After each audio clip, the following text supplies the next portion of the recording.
Nico and Seiya are slapping hands because they're excited because the Cubs just won their second game out of 4 games against the Cardinals. However, catcher Christian Bethancourt and home plate umpire Bruce Dreckman tried their best to nearly blow this game, but we have to give some credit where credit is due because Christian Bethancourt is one of the reasons that the Cubs won today. A 3-run home run off of Eric Fetty in the second inning, part of a 5-run second inning, but it was Bethancourt's framing that got a little bit iffy and cost Cubs pitchers a lot of strikes, starting with Drew Smyly in the 6th. This was strike 3.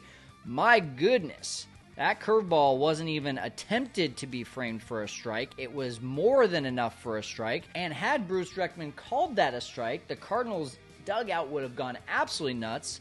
I understand why, because the way that Bethancourt tried to frame that pitch just did not look like a strike at all. And then, of course, the very next pitch, you have Umpire hitting a ground ball to first. Nice play by Michael Busch, but Drew Smyly completely botches it. That's the first error for Cubs players in 13 games, breaks that streak. Now, in the past, this might have blown up on the Cubs. They might have imploded. However, they do get out of the inning. But here was another curveball that Bethancourt completely botches. That's a strike, and he's not even trying to frame that thing. Let's look at it one more time. And that's where that glove should have stopped, right there. Instead, just keeps on going down, not even trying, and that is a strike at the knees.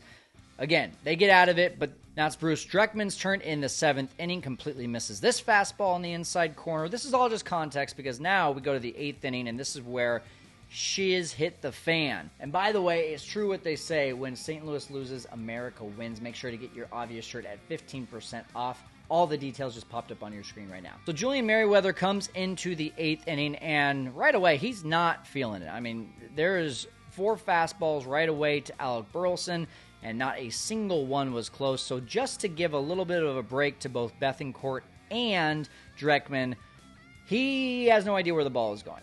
So next batter is Wilson Contreras. He tries to get back on with the slider, completely hangs it. That should have been a 2-run homer.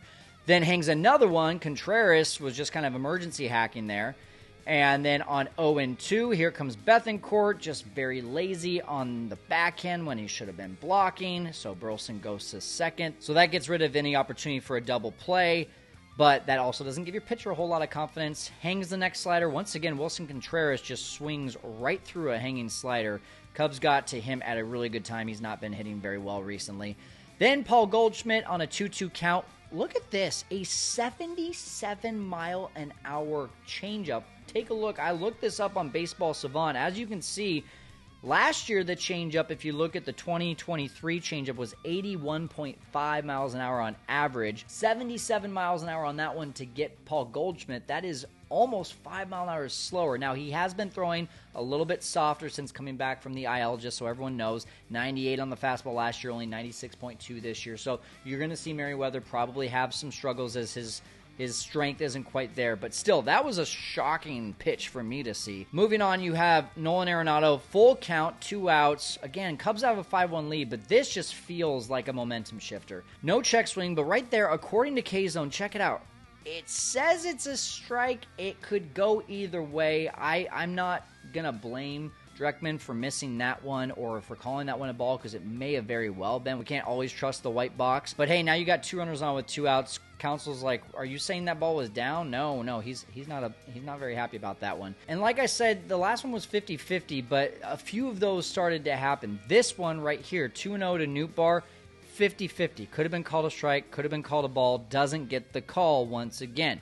Then on 3-1, again, we have an issue with how Bethancourt is framing. It's not a strike, but it looks like so not a strike that it's not even a question of if Dreckman is going to call that a ball or not.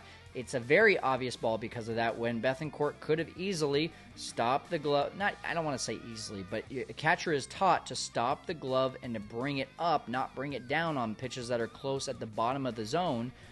His glove just keeps on going down after that ball is caught. So to give the guy a break, he's also getting used to his new pitchers. But this is not helping the cause. Another one that could have gone either way, another 50-50 pitch not gone the Cubs' way. And then you've got the really big hurt right here on 2-2 to Tommy Pham. A slider catches the top of the zone, not called by Dreckman, and they go over to the council cam. Council's nowhere to be seen. That one's got to get called. I don't care how bad the pitcher's been pitching the entire inning. A strike is a strike, especially on a slider like that where it's coming back into the zone. The framing on that was not bad on this one. This is where Bethancourt did a good job. It's a strike all day long, especially Tommy Pham, who's like everyone's favorite player as a Cubs fan, right? Not so much. Next pitch to Tommy Pham instead ends up doing this. It is a ball 4, walk the bases loaded. Now it's 5-2, so Merriweather is on his way out. In comes Hector Neris, first time he's entering a game earlier than the 9th inning since April 14th. And on 2-1, this. No framing issues there. Called a strike on K-zone, not called a strike by Bruce Dreckman. Makes it 3-1, a huge pitch, a momentum shifter once again. And then on 3-1, almost the same exact pitch. This time it's a strike. 50-50, one goes one way, one goes the other, but that's got to be consistent. Then on full count, he walks Donovan, and now suddenly the Cardinals are a base hit away from tying this game. And of course, you bring up Brandon Crawford, who's actually 5 for 7 against Neris in his career. So not an easy out, but he is sitting on a splitter, luckily, and he blows a fastball right by him. Strike 3. So the Cubs get out of it. You can breathe a sigh of relief, and just to add a little bit of insult to injury, because it's the Cardinals, and we have to do that with the Cardinals. Seiya Suzuki should have been picked off here, and check it out. Ball airmailed into center field. Suzuki comes in, 6-3 Cubs. That's the final score. Cubs win, Cubs win, Cubs win.